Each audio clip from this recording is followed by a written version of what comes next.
In the name of God, who is the giver of all that is good. Amen. Amen. Please be seated.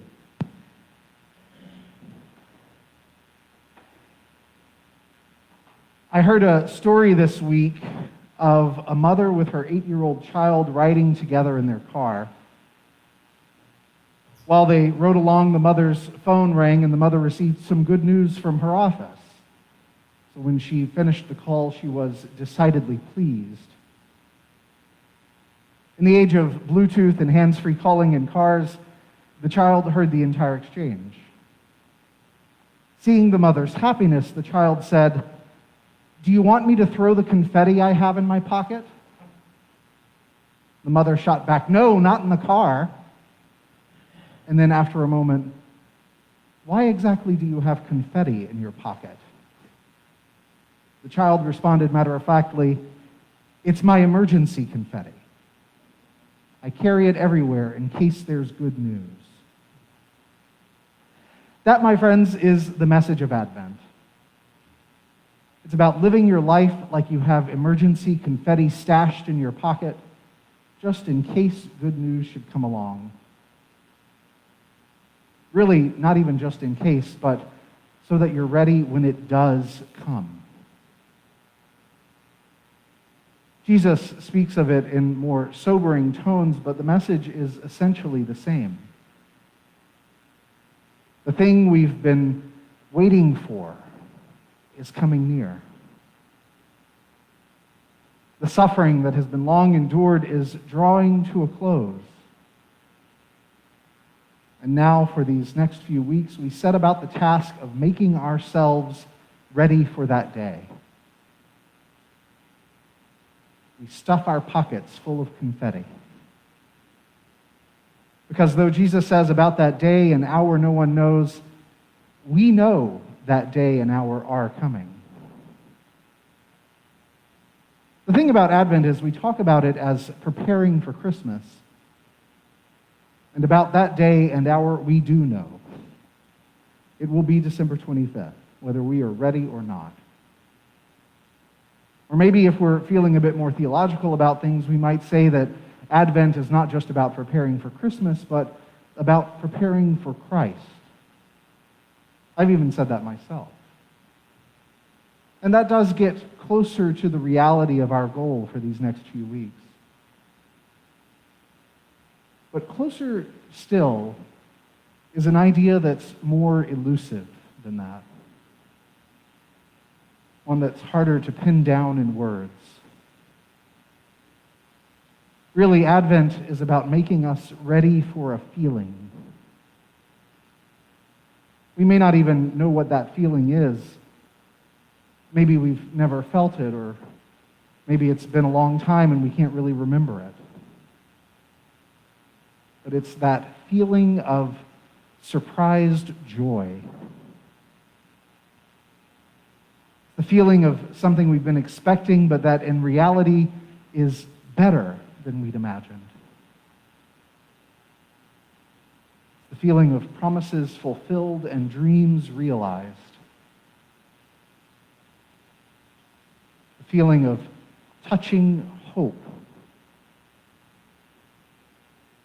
In that moment when hope gives way to experience, when faith gives way to understanding. That's what I imagine new parents must feel when they meet their first child.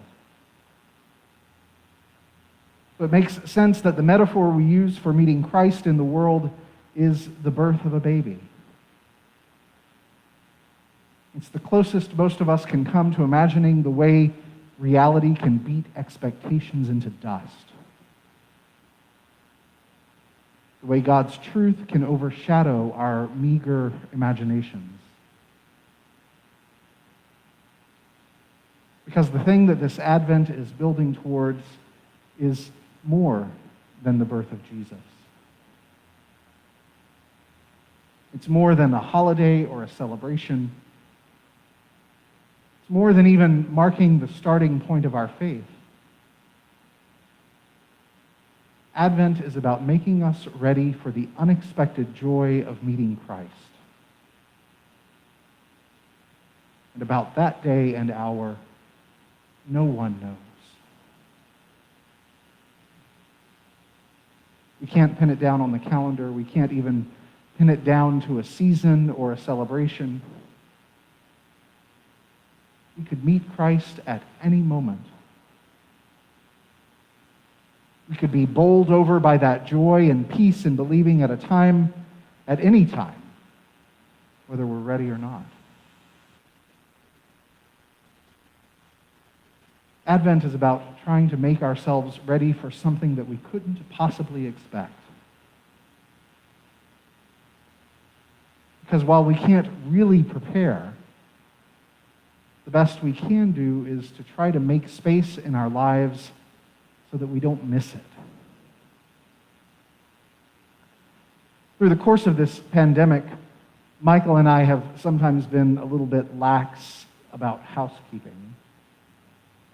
We know that it's only us in the house, so why beat ourselves over the head with chores and duties of normal living? This life we share right now, of course, is not normal. And our efforts at keeping ourselves and each other safe has led to some less than desirable habits.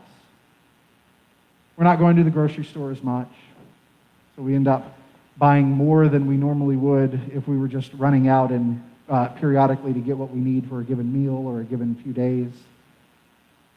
Planning so far in advance, we never really know fully what we're going to need, so our shopping lacks precision.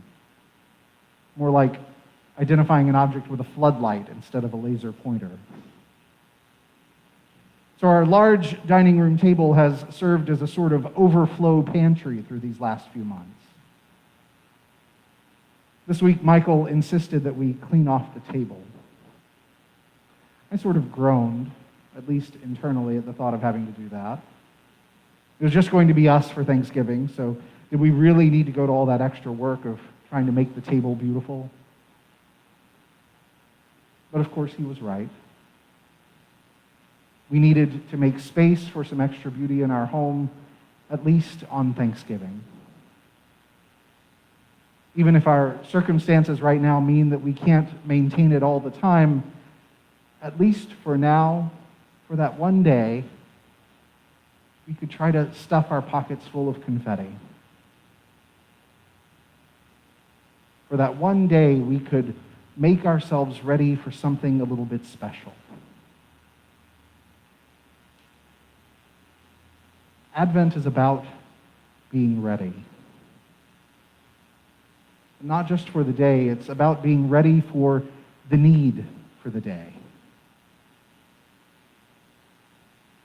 Advent is about being ready to see the world in a new way. So stuff your pockets full of confetti, just in case there's good news. Because the secret is, there will be good news. Amen.